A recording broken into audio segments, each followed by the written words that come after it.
একজন মহিলা হঠাৎ ফুটবলটাই কিভাবে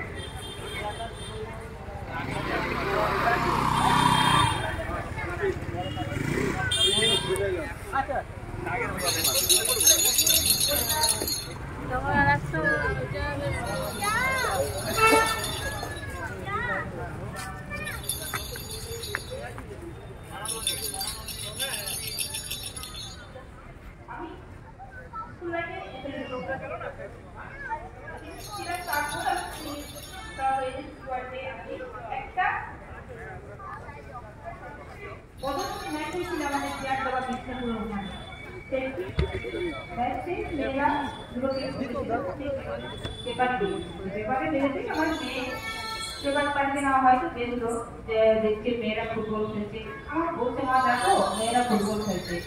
তুমি কেন আমাদের খেলতে রাখো আমি আরে একটা মেয়েটা ফুটবল খেলে না ফুটবল খেলতে পক্ষে কমের পক্ষে 22 জন মেয়ে আনতে হবে তো মেয়ে যাই হোক মেয়েকে বলার পর মেয়ে স্কুল যাই 10টার সময় স্কুল টিফিন টাইমে প্রায় 20 থেকে 22 জন মেয়েকে ডেকে নিয়ে চলেছি যত বান্ধবী এনেছে আর বলছি দেখো মা আমি মেয়ে নিয়ে এসেছি এবার তো ফুটবল খেলবো আমি বলে অবশ্যই ঠিক আছে কাল থেকে শুরু কর তো ফুটবল অবশ্যই আমি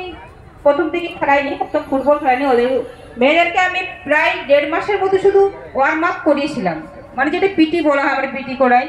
রান এগুলো করেছিলাম তারপর আমি ভাবলাম মেয়ে তো পালিয়ে যাবে তারপর বিশেষ করে আমাদের আদিবাসী মেয়েরাই ছিল সব আমরা হয়তো এসেছে এখন বলেছে মেয়ে এসে গেছে এইভাবে টিমটা আমার তৈরি হয়েছে তারপর 1 মাস 1.5 মাস পর আমি তাদেরকে বল আর জার্সি দিলাম এইভাবে আমার ফুটবল টিমটা তৈরি হয়েছে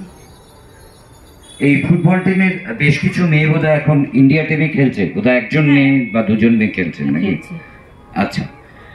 এবং ইন্ডিয়ান ফুটবল টিমে এই যে কোচিং আপনি করছেন এরকম সুদূর ছাতনা জেলার ওই গ্রাম থেকে দুমদুমি গ্রাম থেকে